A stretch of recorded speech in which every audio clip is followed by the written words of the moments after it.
യാഥാസ്ഥിതിക ജൂത വിഭാഗമായ ഹരേഡികൾക്ക് സൈനിക സേവനം നിർബന്ധമാക്കിയ ഉത്തരവ് ഇസ്രയേലിൽ വലിയ പ്രതിഷേധത്തിനാണ് വഴിവെക്കുന്നത്. ആയിരക്കണക്കിന് ആളുകളാണ് കഴിഞ്ഞ ദിവസം ജെറുസലേമിലെ യാഥാസ്ഥിതികർ താമസിക്കുന്ന മീഷിയാറിമിലെ പ്രധാന ചത്തുരത്തിൽ പ്രതിഷേധവുമായി തടിച്ചുകൂടിയത്. 76 വർഷം മുമ്പ് ഇസ്രയേൽ രൂപീകൃതമായതിനു ശേഷം യാഥാസ്ഥിതികരായ ഹരേഡി ജൂതന്മാർക്ക് നിർബന്ധിത സൈനിക സേവനത്തിൽ ഇളവ് അനുവദിച്ചിരുന്നു. എന്നാൽ കഴിഞ്ഞ ജൂൺ 25-ന് സുപ്രീം കോടതി ഈ വിഭാഗത്തിന് പ്രഖ്യാപിച്ചിട്ടുള്ള ഇളവ് റദ്ദാക്കിക്കൊണ്ട് ഉത്തരവിറക്കി. തുടർന്ന് ഞായറാഴ്ച ഷബത്ത് സ്ക്വയറിലെ പ്രതിഷേധ റാലിയിൽ ആയിരക്കണക്കിന് ആളുകൾ പങ്കെടുത്തു. യാഥാസ്ഥിതിക ജൂതന്മാരും മറ്റ് ഇസ്രയേലികളും തമ്മിലുള്ള ഭിന്നതയും രൂക്ഷമാവുകയാണ്. എല്ലാ ജൂത പൗരന്മാരും സൈന്യത്തിൽ സേവനം അനുഷ്ഠിക്കണം എന്ന നിലപാടാണ് ഇസ്രയേലിലെ മറ്റ് വിഭാഗങ്ങൾക്കുള്ളത്. പ്രത്യേകിച്ച് ഇതുപോലെ ഒരു യുദ്ധകാലത്ത് സർക്കാർ സബ്സിഡികളെ ആശ്രയിക്കുന്ന ഹരേഡികളെ നേരത്തെ നിർബന്ധിത സൈനിക സേവനത്തിൽ നിന്നും ഒഴിവാക്കിയതിൽ ഇതര ജൂതന്മാർക്കിടയിൽ കാര്യമായ നീരസവും ഉണ്ടായിരുന്നു. ഹരേഡികൾ നാളിതുവരെ പ്രധാനമന്ത്രി ബെന്യാമിൻ നെതന്യാഹുവിന് വലിയ പിന്തുണയാണ് നൽകിയിരുന്നത്. സർക്കാർ തുടരുന്നതിന് ഈ വിഭാഗത്തിൻ്റെ പിന്തുണ നിർണായകവുമാണ്. പുതിയ ഉത്തരവ് സർക്കാരിനെ വലിയ തോതിൽ പ്രതിസന്ധിയിലാക്കിയിരിക്കുകയാണ്. ഹരേഡി യുവാക്കളിൽ ഭൂരിഭാഗവും യെഷിവ എന്നറിയപ്പെടുന്ന മതവിദ്യാലയങ്ങളിൽ പഠിക്കുന്നവരാണ്. സർക്കാർ സബ്സിഡികൾ വഴി ഭാഗികമായി ധനസഹായം ലഭിക്കുന്ന മതവിദ്യാലയങ്ങളിൽ പഠിക്കുന്ന ഇവർ മറ്റു ജോലികളിൽ ഏർപ്പെടാറില്ല. മതഗ്രന്ഥങ്ങൾ പാരായണം ചെയ്ത് ജീവിതം നയിക്കുന്ന ഈ വിഭാഗത്തെ ഇസ്രായേൽ സൈന്യത്തിലേക്ക് മാറ്റുന്നതും എളുപ്പമല്ല. ഇസ്രായേൽ സ്ഥാപിതമായ സമയത്ത് നടത്തിയ ക്രമീകരണങ്ങളിലൂടെ നൂറുകണക്കിന് ഹരേഡികളെ നിർബന്ധിത സൈനിക സേവനത്തിൽ നിന്ന് ഒഴിവാക്കിയിരുന്നു. എന്നാൽ പിന്നീട് ഇവരുടെ എണ്ണം ഗണ്യമായി വർദ്ധിച്ചു. കോടതി വിധി അംഗീകരിക്കാൻ ഹരേഡികൾ ഒരുക്കമല്ല.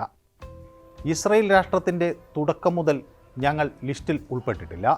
ഇപ്പോൾ ഞങ്ങളെ നിർബന്ധിച്ച് സേവനം ചെയ്യിക്കാനാണ് നീക്കം. ഇത് ഒരിക്കലും സാധ്യമല്ല. ഒരു ജനാധിപത്യ രാജ്യത്ത് ഞങ്ങളെ ജയിലിൽ അടയ്ക്കാനല്ലാതെ കാര്യമായി ഒന്നും ചെയ്യാനില്ല. ജയിലിനെ ഞങ്ങൾ ഭയക്കുന്നില്ല. കൂടുതൽ ആളുകൾ ജയിലിൽ പോകുന്തോറും രാജ്യത്ത് കൂടുതൽ പ്രകടനങ്ങൾ ഉണ്ടാകും. ഇങ്ങനെയാണ് ഹരേഡി വിഭാഗത്തിൻ്റെ പ്രതികരണം. അവരിൽ പലരും സൈന്യത്തിൽ സേവനം അനുഷ്ഠിക്കുന്നത് അവരുടെ ജീവിത രീതിയുമായി പൊരുത്തപ്പെട്ടു പോകില്ല എന്ന് വിശ്വസിക്കുന്നവരാണ്. ഞങ്ങൾ പട്ടാളത്തിൽ ചേരില്ല എന്നെഴുതിയ ബോർഡുകൾ പലയിടത്തും പ്രത്യക്ഷപ്പെട്ടു കഴിഞ്ഞു. പ്രതിഷേധക്കാരും പോലീസും തമ്മിൽ ഏറ്റുമുട്ടലുകൾ വരെ ഉണ്ടായി. ചിലർ അറസ്റ്റിലായി. മിയാഷിയാറിം പോലുള്ള ചില അൾട്രാ ഓർത്തഡോക്സ് കേന്ദ്രങ്ങൾ ആധുനിക സാങ്കേതിക വിദ്യയെ ഒഴിവാക്കുന്നു. ഇൻ്റർനെറ്റും സിനിമയും ഇല്ലെങ്കിൽ മാത്രമേ ജീവിതത്തിൽ സന്തോഷമുള്ളൂ എന്ന് എഴുതിയ ബോർഡുകൾ ഇവിടെ പ്രകടമാണ്. കഴിഞ്ഞ ഒക്ടോബർ 7 ഹമാസിൻ്റെ ആക്രമണത്തെ തുടർന്ന് വലിയ സൈനിക സമാഹരണത്തിനാണ് ഇസ്രായേൽ തുടക്കമിട്ടത്. 1973 അറബ് ഇസ്രായേൽ യുദ്ധത്തിന് ശേഷം നടന്ന ഏറ്റവും വലിയ സൈനിക സമാഹരണമാണ് ഇത് എന്നും വ്യക്തമാണ്. നെതന്യാഹുവിൻ്റെ സഖ്യത്തിലെ നിയമനിർമ്മാതാക്കളിൽ ചിലർ പ്രതിപക്ഷത്തോടൊപ്പം ചേർന്ന് ഹരേഡി വിഭാഗത്തെ നിർബന്ധിത സൈനിക സേവനത്തിൽ ഉൾപ്പെടുത്താൻ നീക്കം നടത്തി എന്ന വിവരങ്ങളും പുറത്തു വരുന്നുണ്ട്. ഈ വർഷം 3000 യെഷിവ വിദ്യാർത്ഥികളെ റിക്രൂട്ട് ചെയ്യാൻ IDF പ്രതിജ്ഞാബദ്ധമാണെന്ന് അറ്റോർണി ജനറലിൻ്റെ ഓഫീസ് അറിയിച്ചു. എന്നാൽ എല്ലാ ഹരേഡി യുവാക്കളെയും ഉടൻ സൈനിക സേവനത്തിൽ ഉൾപ്പെടുത്താൻ സാധ്യതയില്ല. സൈന്യത്തിൽ സിനഗോഗുകളില്ല. മതഗ്രന്ഥമായ ടോറ പഠിക്കാൻ അവർക്ക് സ്ഥലങ്ങളില്ല. എല്ലായിടത്തും പെൺകുട്ടികളുണ്ട് എന്നൊക്കെയാണ് സൈനിക സേവനത്തെ എതിർക്കുന്നവരുടെ ന്യായീകരണങ്ങൾ. ടോറ പഠിക്കാൻ ആഗ്രഹിക്കുന്നവരെ സൈനിക സേവനത്തിൽ നിന്ന് ഒഴിവാക്കണം. മതപഠനവും ഇസ്രയേലിൻ്റെ പ്രതിരോധവും പരസ്പരം ബന്ധപ്പെട്ടിരിക്കുന്നു. രാജ്യത്തിൻ്റെ ക്ഷേമത്തിന് അത് അത്യന്താപേക്ഷിതമാണ് എന്നും അവർ വാദിക്കുന്നു. മതഗ്രന്ഥ പഠനം ജൂത ജനതയുടെ നിലനിൽപ്പിൻ്റെ കേന്ദ്രമാണ്. യഹൂദർക്ക് സൈന്യവും ടോറയും ആവശ്യമാണ്. ടോറ സൈനികർക്ക് ശക്തി നൽകുന്നു. സൈനികർ ടോറയ്ക്ക് ശക്തി നൽകുന്നു. അങ്ങനെ പോകുന്നു അവരുടെ ന്യായീകരണം. രാജ്യത്ത് പുരോഹിതർക്ക് സ്വാധീനം നഷ്ടപ്പെടുന്നു എന്ന ആശങ്കയിലാണ് റബ്ബികൾ. നെതന്യാഹുവിൻ്റെ ലിക്കുഡ് പാർട്ടി സുപ്രീം കോടതി വിധിയോട് പ്രതികരിച്ചത് വളരെ നയത്തിലാണ്. ചരിത്രപരമായ നിർബന്ധിത നിയമം പാസാക്കുമെന്ന് പ്രതീക്ഷിക്കുന്നു.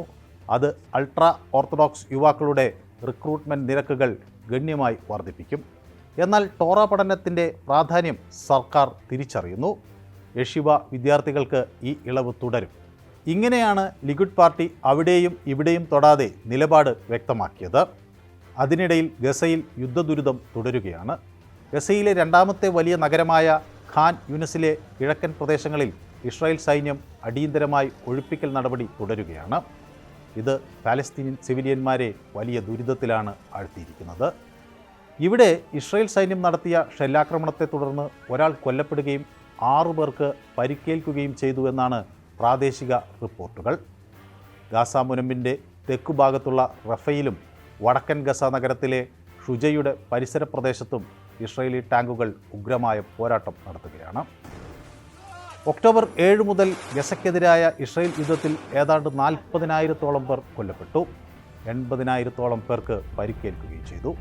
ഹമാസിൻ്റെ നേതൃത്വത്തിലുള്ള ആക്രമണങ്ങളിൽ ഇസ്രായേലിൽ മരിച്ചവരുടെ എണ്ണം 1139 ആയിട്ടുണ്ട്.